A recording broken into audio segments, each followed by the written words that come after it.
ये कहानी भारत के एक छोटे से गांव की है, जहां एक साधारण किसान परिवार रहता था। उस परिवार में माँ, पिता और दो बच्चे, एक बेटा और एक बेटी थे। पिता का नाम मोहन था और माँ का नाम राधा। दोनों ने मेहनत मजदूरी करके अपने बच्चों को बड़ा किया। हालांकि वे गरीब थे, लेकिन उनके सपने बड़े थे। उनका बेटा आर्यन बहुत ही होशियार था और पढ़ाई में हमेशा अव्वल आता था। आर्यन का सपना था कि वह एक दिन बड़ा अधिकारी बने और अपने परिवार को गरीबी से बाहर निकाले।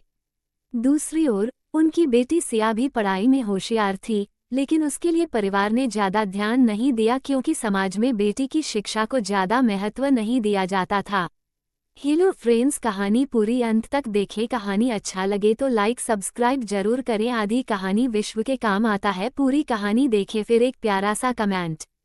जब आर्यन कॉलेज के लिए शहर गया तो उसके परिवार ने सारी जमा पूंजी उसकी पढ़ाई पर खर्च कर दी। आर्यन ने भी मेहनत की और एक अच्छे पद पर नौकरी पा ली।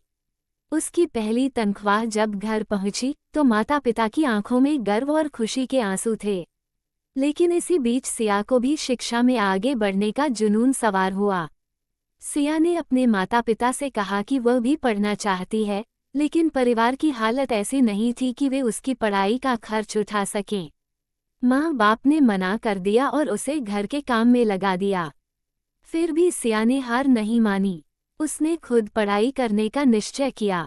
वह रात में दिए की रोशनी में पढ़ाई करती और दिन में खेतों में काम करती। उसकी मेहनत रंग लाई और उसने गांव के स्कूल से अच्छे अंकों से परीक्षा पास की। आर्यन जब शहर से घर आया तो उसने अपनी बहन की यह लगन और मेहनत देखी। उसे अपनी बहन पर गर्व हुआ, लेकिन साथ ही उसने महसूस किया कि उसने अपनी बहन के सपनों के लिए कुछ नहीं किया। आर्यन ने सिया से वादा किया कि वो उसकी आगे की पढ़ाई का पूरा खर्च उठाएगा।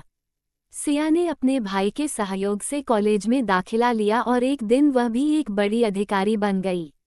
उसने अपने माता पिता और भाई का सपना पूरा किया और पूरे गांव के लिए एक मिसाल बन गई।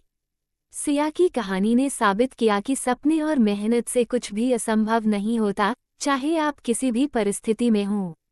ये कहानी केवल एक परिवार की नहीं, बल्कि उन तमाम बेटियों की है जो समाज की रूढ़ियों को तोड़कर अपनी जगह बना रही हैं।